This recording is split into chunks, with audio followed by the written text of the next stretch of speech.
இன்றைக்கி lunch box கொடுத்து அனுப்புறதுக்காக பிரிஞ்சி சாதம் தான் ரெடி பண்ணி கொடுத்துருந்தேன். அதுக்காக ஃபஸ்ட்டு அரிசியை ஊற வச்சுட்டு சோயா சங்க்ஸும் சுடு தண்ணியில் போட்டு எடுத்து வச்சுருக்கேன். தேவையான வெங்காயமும் உரித்து எடுத்துக்கிட்டேன். பிரேக்ஃபாஸ்ட்டுக்காக சம்பா கோதுமையில் ரவா கிச்சடி. இதுக்கு 2 ஸ்பூன் நெய்யில் ஒரு 1,5 டம்ளர் ரவையை நல்லா வாசனை வர கரிஞ்சிடாமல் வறுத்து ஒரு பிளேட்டில் மாற்றி வச்சிடலாம். இப்போ அதே கடாயில் கொஞ்சமாக எண்ணெய் ஊற்றி சூடானதும் ஹோல் கரம் மசாலா, பொடியாக நறுக்கின வெங்காயம், பச்சை மிளகாய், தக்காளி, இஞ்சி பூண்டு பேஸ்ட்டு, தேவைக்கு உப்பு, நறுக்கின கொத்தமல்லி கொஞ்சம் போட்டு நல்லா வதங்கி வந்ததும் 1 டம்ளர் ரவைக்கு 2 டம்ளர் தண்ணி சேர்த்து மூடி வச்சு தண்ணி நல்லா கொதிச்சு வந்ததும் வறுத்து வச்ச ரவையை போட்டு கட்டி எதுவும் இல்லாமல் நல்லா கிண்டி விட்டு மூடி போட்டு ஒரு 15 நிமிஷம் மீடியம் ஃப்ளேமில் வச்சு வேக விட்டு எடுத்துடலாம். செம்ம டேஸ்டான ரவா கிச்சடி தயார்.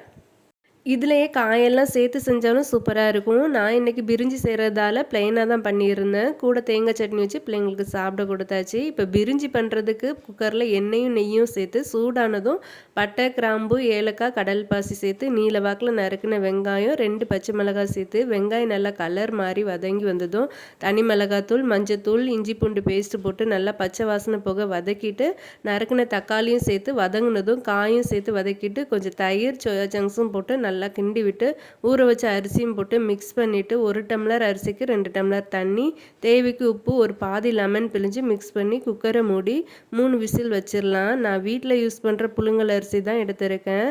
பாஸ்மதி அரிசி யூஸ் பண்ணுறதா இருந்தால் 1 டம்ளர் அரிசிக்கு 1,5 டம்ளர் தண்ணி சரியாக இருக்கும்.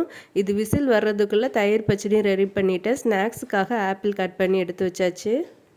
3 விசில் வந்ததும் ஸ்டவ் ஆஃப் பண்ணிவிட்டு ப்ரெஷர் நல்லா அடங்கினதும் குக்கரை ஓப்பன் பண்ணி கொஞ்சமாக நெய் போட்டு புதினா கொத்தமல்லி தூவி இறக்கிடலாம். புதினா வீட்டிலே இருந்து ஃப்ரெஷ்ஷாக எடுத்து போட்டிருக்கேன். ரெடியாக இருக்குது. லஞ்சையும் ஸ்நாக்ஸையும் பேக் பண்ணி அவங்கவுங்க பாக்ஸில் போட்டு பேக் பண்ணி கொடுத்தாச்சு. இனி நாளைக்கு பார்க்கலாம். வீடியோ பிடிச்சிருந்தா மறக்காமல் சேனலை சப்ஸ்கிரைப் பண்ணி சப்போர்ட் பண்ணுங்கள். தேங்க்யூ.